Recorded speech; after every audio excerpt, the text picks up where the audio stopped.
Здравейте! Ние сме от клуб Репортери в училище и правим анкета на тема спортът в училище. Знаете ли какви видове спортове се предлагат в вашето училище? Да, футбол, волейбол, тенис на маса, контро, баскетбол също така. Вие спортувате ли? Да, капитан съм на отбора в 40 от футбол. Какво ви вдъхнови да изберете този спорт? Кристиано Роналдо, искам да стана като него. Кои са най-добрите футболисти в 40 сол? Всеки играе добре на своята позиция, например като Валери, ти, Юли и всеки. Как се чувствате, когато сте на турнир? Уникално, отиваме за победа и да победим, това е. Няма друго какво.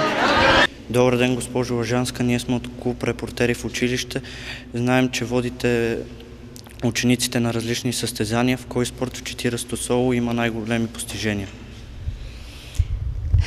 Училищният спорт в 40 соло е застъпен от създаването на училището. Училището е известно със спортните си постижения. В момента са застъпени няколко извънкласни форми на спорт. Това са волейбол, баскетбол, таеквондо, художествена гимнастика. Имаме голям фитнес, който замести плувния басейн. Учениците имат възможност целогодишно да спортуват. Най-големи спортни постижения училището е постигнало в миналото в волейбол и футбола. От нашето училище наши ученици и възпитаници са били футболиста Иван Пасков от Славия, волейболните национали и близнаците Братоеви, Валентин и Георги, а в сегашно време най-добро класиране имаме в училищния баскетбол, трето място в град София, което е безспорен успех за едно такова малко училище. Училището има традиции в спорта. Вие спортувате ли? Не, но много бих искала да спортувам. Защо не спортувате при положение, че училището предлага толкова видове спортове? Защото нямам време и средства понякога. И ми е много трудно. Ако можехте да изберете спорт, кой бихте да избрали и защо? Баскетбол, защото много ми харесва. Самата игра много ми харесва. Госпожо Лъжанска, какво бихте препоръчали на учениците, които не спортуват?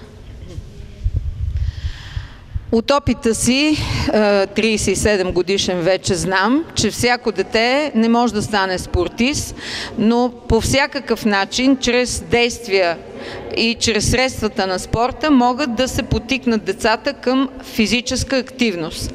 Физическата активност не е задължително активен спорт, дори и шах може да се практикува в нашите часове. Има такава практика за ученици, които желаят да играят шах, неразположени, отсъстващи по болест дълго време, след това са в невъзможност да посещават реалните часове.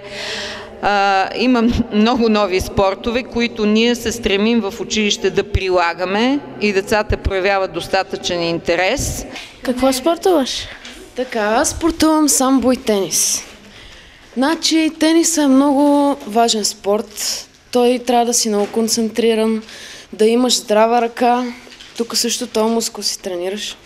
Самбото е един много красив спорт, в който има много хватки, има техника, трябва да си здрав и техничен във всяко нещо, което правиш и да отработваш много пъти това, което правиш. Аз се занимавам вече сериозно, ще ходя на състезания и смятам, че това е един много хубав спорт за момчета и момичета на нашата възраст. Избрах го, защото много се биех като малка и ме записаха да тренирам. Какъв друг спорт харесвате? Тренирала съм баскетбол, плуване, фитнес. Фитнесът е много важен и смятам, че всяко младо дете и млад човек трябва да тренира усилено през живота си. Госпожо Лъжанска, смятате ли, че днешното училище дава достатъчно възможности на учениците да спортуват активно? Личното ми мнение е, че учениците трябва да спортуват абсолютно всеки ден. Това се базира и на дългогодишния опит на държави, в които спорта е ежедневие и съответно те са и безспорни лидери в спорта като цяло.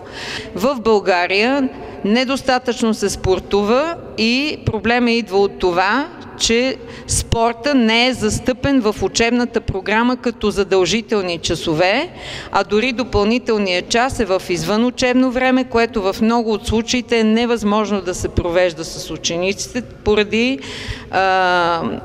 малката материална база, в смисъл, че ангажирано с учебни часове в салона не позволяват учениците да остават за модулния си час и да могат да допълнително да спортуват. Обичам да игра тенис на маса, този спорт ме влече.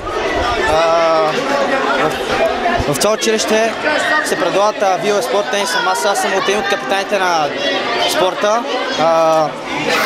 Ходим по турнири, училища срещу училища. Играта е един срещу един. И това е, харесвам този спорт. Аз тренирам волейбол при госпожа Елена Александрова. Наистина тренировките са много уникални и е толкова приятно да спортувам. Препоръчвам ви и вие да се запишете да спортувате нещо, защото наистина е много хубаво. За мен спорта трябва да стане ежедневен, като задължителен учебен предмет, тъй като това е единствената дисциплина, която формира здравето на децата, която им изгражда много здравословни навици, повишава тяхната концентрация, техните двигателни умения и в по-далечно бъдеще ще се повиши и работоспособността на децата като вече зрели хора. От направеното проучване на тема спорта в училище стана ясно, че училищата има възможност да се практикува различни видове спорт, но материалната база не го позволява и това затруднява тренировките, особено през зимата.